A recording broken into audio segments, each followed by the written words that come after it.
Well, here we are. Man, my hair is all over the place today. I knew it was bad, but I didn't realize it was like full Albert Einstein. Never go full Albert Einstein. Well, here again, talking about Plot of Conquerors. If you remember last time, the group had opened a door that led to a chapel, dealt with some goblin priests, found a big book. It's got a bunch of goblin writing in it, and then alerted some bugbears who proceeded to attempt to smash their face. The party did not appreciate that so much. So, continuing the story of the party of Matt, the seeker of the song, a custom class I'm working on with a friend of mine. Smalls, the bard, the halfling bard. Sunshine, the half-elf paladin. Taco, the human ranger. And Urza, the human druid. So they had enacted a cunning plan to kind of start a big fire in the central room where they faced a bunch of goblins because they knew that the boss goblin was coming towards that area. They closed all the doors off to it so that they would open the door and a backdraft would catch out into the other hallway. Their plan succeeded a little. It did scorch some goblins, but didn't kill everyone. So they enter into combat in this large room. There is a bugbear, a goblin boss, and four goblins with bows. There would have been 7 because 3 had run away from this room. So there would have been 7, but the fire plan killed 3 of them. So that was a smart idea on their part. This is the combat where throughout this fortress, the group had kind of started forming kind of their MO, their modus operandi, and figured out what their main way of going about combat would be. What they figured out here was some specific spells that would kind of turn into signature spells, especially for Smalls and Urza. So Smalls immediately puts the bugbear to sleep. And this is also when I realized that my sister playing Smalls really liked the idea of the sleep spell. So I actually later on worked up that spell to make it a little bit better so that she could continue to use it into higher levels. Because unfortunately, sleep really tapers off after a certain point. So Smalls puts the bugbear to sleep. Sunshine engages the boss. And Urza casts Entangle in kind of the whole area where they were going to be coming through the door. And so the goblin archers, now suddenly have to fight off this. And they're not exactly great on strength rolls. So that Entangle hurt quite a bit, in fact. Specifically in their ability to get away from the more melee fighters. Honestly, this combat wasn't great. There was just bad rolls all around. It probably went on about 2 rounds longer than it should have, just because everybody was rolling poorly. I was rolling poorly, players were rolling poorly, and it was just like, okay, everyone misses. Woo! But the combat kind of went from there. They really realized the utility of the sleep spell and how to kind of take one creature out of combat. And then be able to just wallop on it when you need to. Action economy is everything in 5th edition. I know a lot of people have talked about that, but I'm going to harp on it again because it's so true. It's all about number of creatures, because bounded accuracy as a concept means that, one hyper accurate, hyper damaging creature is never going to really be able to stand up to everyone else because they're not hyper accurate is not a whole lot more accurate than inaccurate. So they deal with that combat. They head into the boss's room through the trapped hallway. This, I think, is really one of the big hallmarks of my design, which is traps are a puzzle. So this trap, you can see down this long hallway. It's 100 feet long, and about 50 feet in, it gets dark. There's one torch kind of in the first 25 feet, and that's it. So you don't really know quite how long it is, because even dark vision isn't going to go that far, So it's a long hallway, and you can tell distinctly that the steps are at different levels, but that there's no way for you to avoid stepping on the high levels. Okay, they're not big. They're not big enough for you to put a foot solidly or to even tiptoe between safely. So there's all these raised bits all over the place, basically. So naturally, every group goes, there's a trap here. And that's okay. Because what are the goblins using this trap for? To keep people out. And, and to hopefully hurt the people that are going to try and get through it while not hurting goblins. And so with a high enough perception, you can, no matter what, you notice the floor. With a high enough perception, you also notice along the walls are these holes, which are clearly pen holes. And most people would be able to recognize, this is an arrow trap. It's going to shoot arrows across the sides. Classic Indiana Jones trap. Can't go wrong. What you don't necessarily immediately notice is that they start about 2 feet up. So a halfling or a gnome or a goblin can easily walk beneath where the arrows come out. Larger creatures will have trouble with that. And again, this is to keep out the creatures that the goblins don't like while allowing them to walk through effectively unscathed. So the group notices this. Most groups I run this through do. The point is not to be debilitating. And if they step on without noticing, I would probably just give them like 2 arrows worth of damage, and a dex save to avoid more, before they just jump back and go, and then hopefully realize the trick. The key with traps is it's a puzzle. It's a puzzle to solve. How do I get through this? I've had a group decide that they grabbed some wood from one of the other rooms and they just made shields for everyone, and they basically just walked through. I've had a group crawl on their belly. I've had a group... I guess that's really about it, and the difficulty of this is not that you figure it out, it's what you do when you get on the other side. On the other side of this long hallway, there's a door which leads in the goblin boss's room. And that door opens out away from you. Once that door opens, the arrows stop. But more importantly, the goblin boss is going to notice that you're coming in. He's keeping a relatively close eye on the door, at least the guards are. And if it moves even a little, they're going to notice. And so if you're prone in the hallway, that could be bad news for you. He's got a bugbear with a pretty high initiative. So that's the, difficulty of the...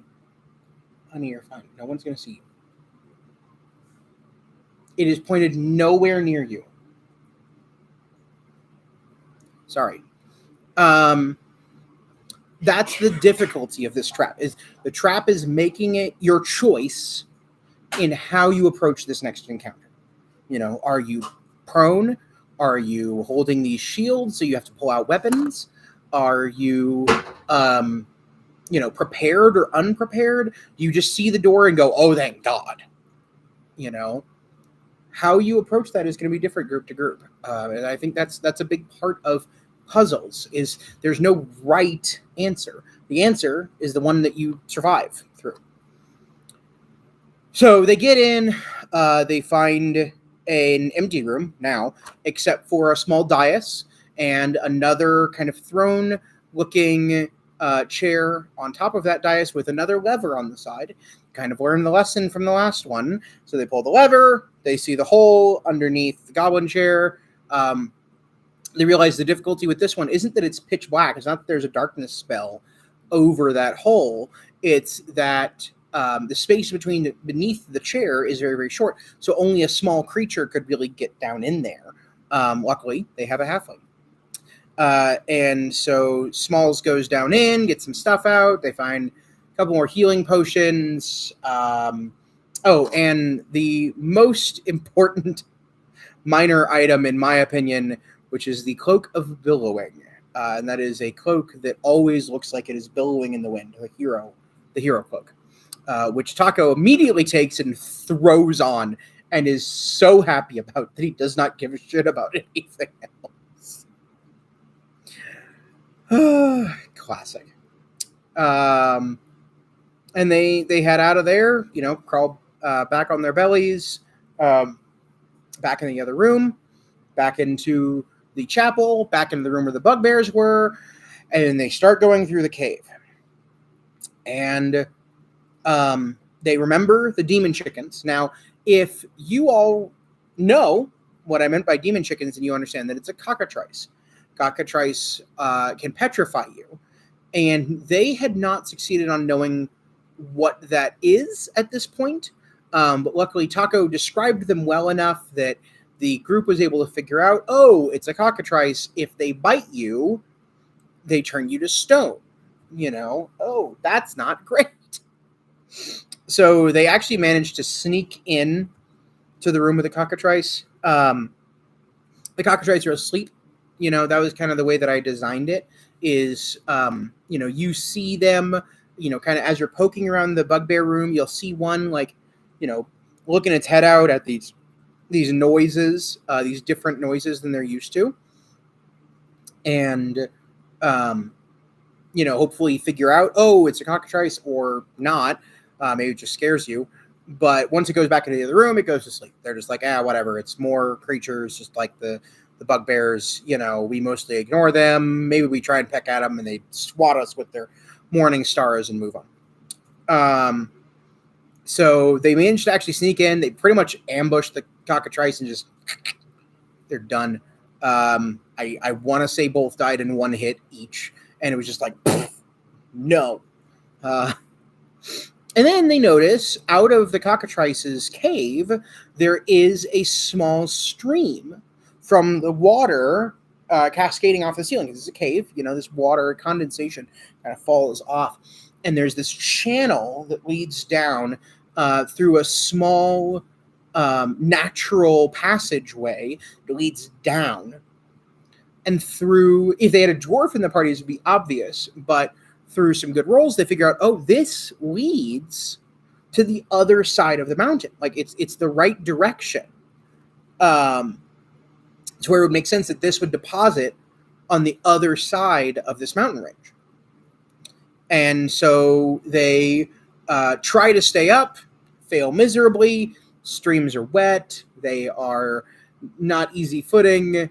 And they go, whee, water sliding down, take a d6 of damage as they fall and fall on their butts out into this picturesque plain, as in the Great Plains of America. Wind dancing in the reeds of tall grass. You can see off in the distance a creature of some kind leaping out of that grass to try and eat some low-flying bird. It is a picturesque, gorgeous view. And this is one of those times where I like to really play up my ability as a writer. I describe it as something truly beautiful. these grays and greens and oranges and yellows dancing in the wind. You can see out for miles as you stand above it at this picturesque view. Everything that you wish New Haven could have been from the mountains. But alas, it has been ruined and razed to the ground. This is a section to kind of hit home. Your home's gone. Suck it up, losers. So they see that. And then I, at this point, have a couple different options. So there are 3 things of note in these plains. There is an old elf outpost. There is a relatively large town, bigger than New Haven, smaller than the capital, and there is the grand capital of Blackstone, the dwarven city inside the mountain. If you have an outlander in the party, you know one of those 3 places. If you succeed on a history check, if one of your party members is proficient in history, period, you know of one of those 3 places. If you succeed on a history check, you know one of those 3 places. If one of your people has the noble background, you know one of those 3 places. You're seeing where this is going. So no matter what, every party is going to know at least one of them. Which one that is, I kind of leave up. So the elf outpost is called Yarrow, the town is called Lori, and then obviously the city of Blackstone. I don't leave it up to pure chance, because going to Lori can tell you about Blackstone. Going to Yarrow could tell you about Blackstone or Lori. But just going to Blackstone, you will never find out about Lori or Yarrow. So there's a little bit of a game here. I very rarely tell people about Yarrow first. It's usually Lori, mostly because I think the plotline at Lori is really cool and fun, and it's a great fight. Yarrow is tough. If you got the right group, it's absolutely the right place to do. The most fun that I've had in this campaign was at Yarrow, and that is a story probably for today, actually. But Blackstone is really the ultimate goal of any of those.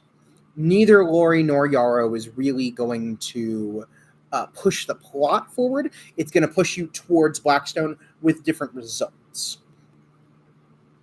But they remember about both Lori and Yarrow, and they kind of head towards Lori. None of them are too keen on meeting elves. They remember, when I had described this region, all of this, I tell the war of the people of this kingdom of. Yep, there's a name. I don't remember. Apologies. I should really write some of these things down. They remember the war of the people there and the elves. I let them form their own opinions on that. Apparently all of their opinions was elves suck. Okay, sure. And so that's what they decided. They said, okay, we're not going to go to the elf outpost. The elf outpost is a very interesting location. So it is now taken over by the goblins, specifically hobgoblins. And if you get close, you will notice that the flags flying do not make sense for an elven outpost. I originally wrote this place as a concession in the war. So there is this, this big war. Neither side really wins traditionally, but it ended up Pyrrhic enough. It ended up even enough that both sides made concessions. So the human kingdom says, okay, look, we're going to depart. All right, peace.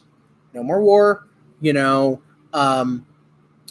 but you can set up a place where you can watch us and you can make sure that we're not doing anything wrong, and then we'll set up this wall between our two lands, and we'll both have armies there.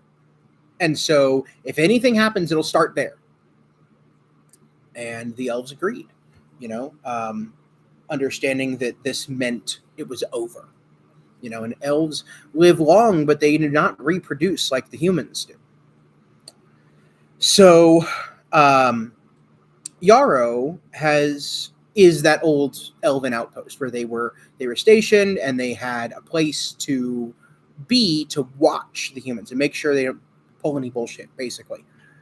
So now it has been taken over by hobgoblins, and specifically Commander Briark, which eagle-eyed viewers and readers of the Monster Manual will know means surrender, according to the Goblin entry into the Monster Manual. But I thought it was just the coolest word, so I decided to call my commander that.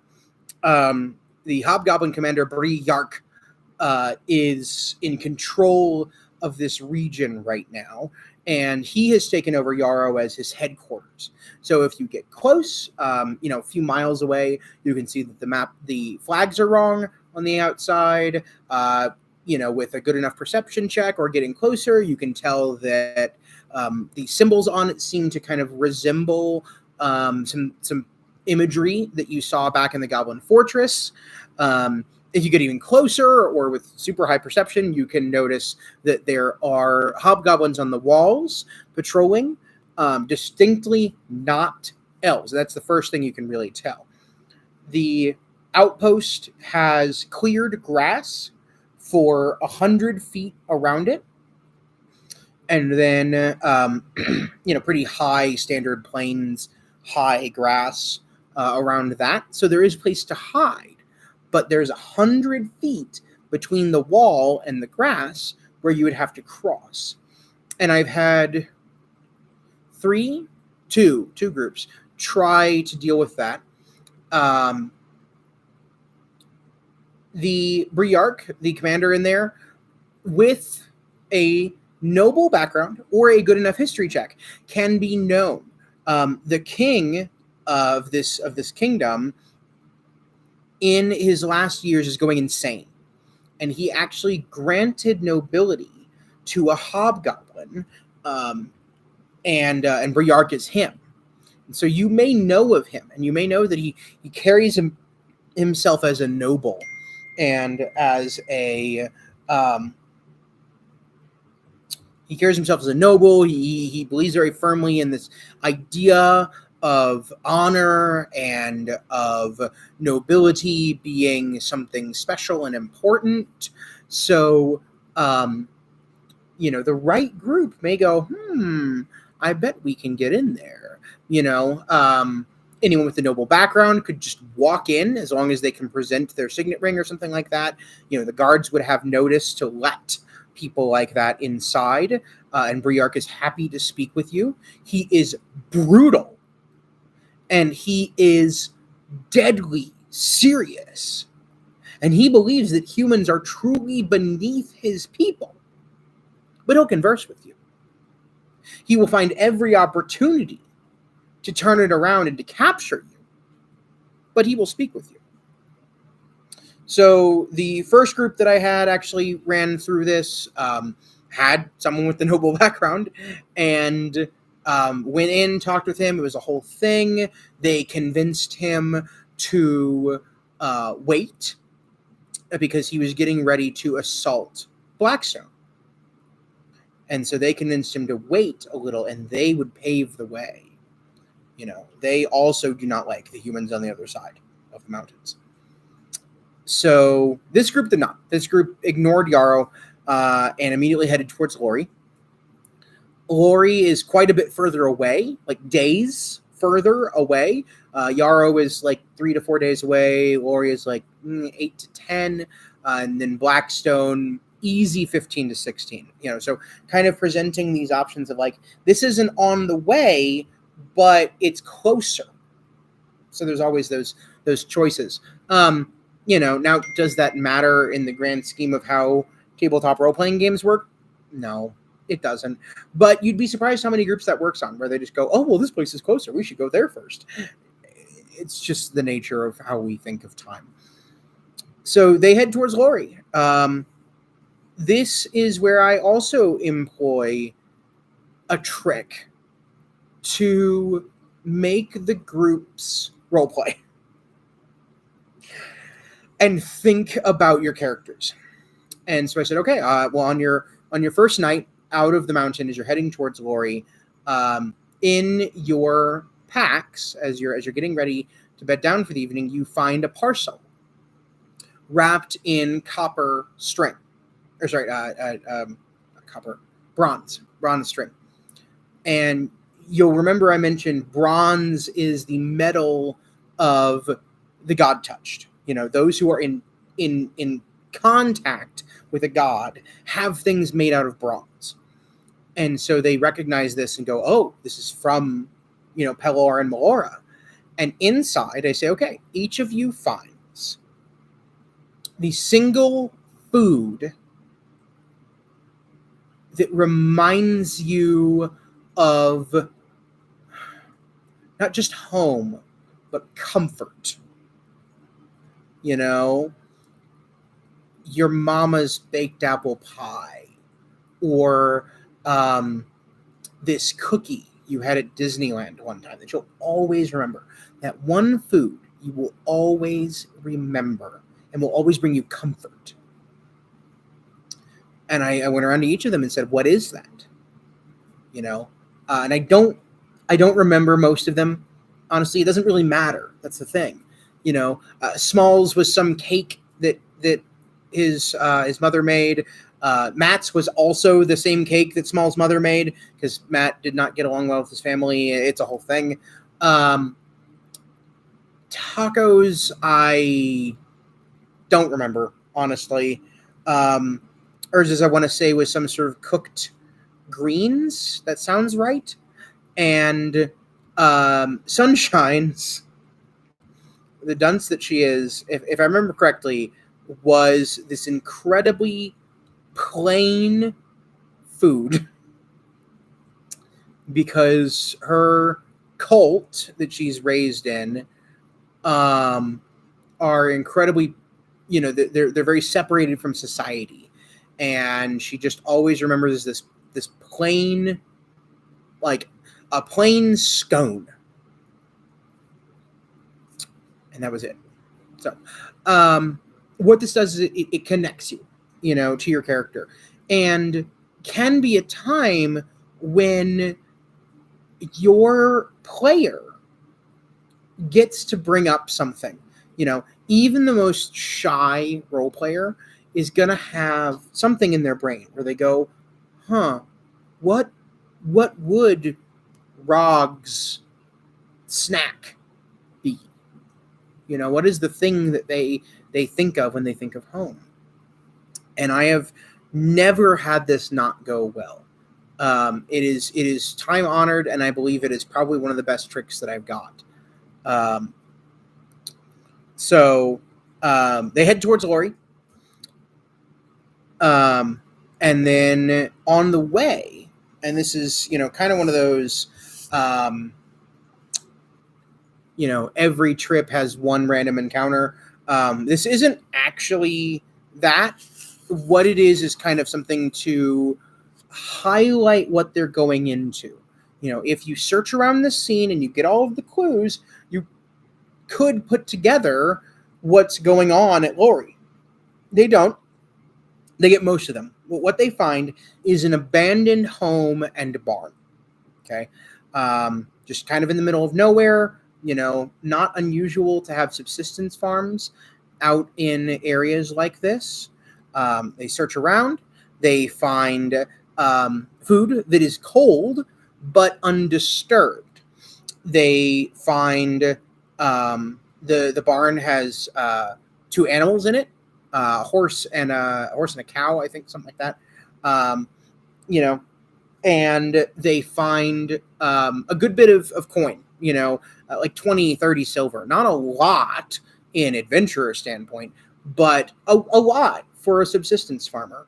And so someone who's interested in the mysteries of the game can go, okay, so they were taken a while ago because the food is cold and dried, but they were taken in a hurry because there's no disturbance, there's no marks all over the place, and they can see that this wasn't a robbery. There's all this money laying around. They didn't even take the horse and the cow, and those are worth quite a lot.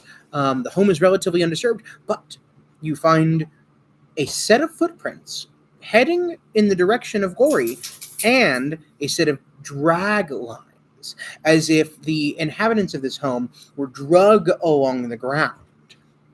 And in this path, you can see a clear road heading towards Lori, and you can see off in the far, far distance, probably 10, 15 miles away, the edge of that town.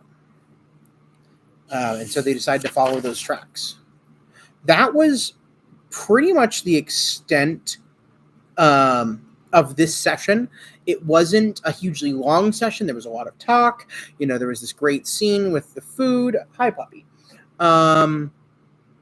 It really was a session meant to be just kind of the wrap up. Let's get you out of the dungeon. Let's get you out of the fortress. Deal with the cockatrices, deal with the goblin boss. That took up a lot of time. This group takes a while on combat. It's not a bad thing. They have a lot of fun with it, and that's the important part, And next week we will talk about the last bit of the trip to Lori and the random encounter that they run into along the way. And then the thing that I messed up in Lori that I should have changed from previous times that I've run it, but is what it is. And the exciting adventure there. There will be 2 sessions in Lori, one looking around the town and one the Booyog Tower and the epic fight that occurs within. So there you go. Office hours are closed. I'll be back on next Wednesday, 7 p.m. Hopefully someone else will be too. But we'll see. That isn't the point. Have a wonderful day. Have a good time. And we will see you later.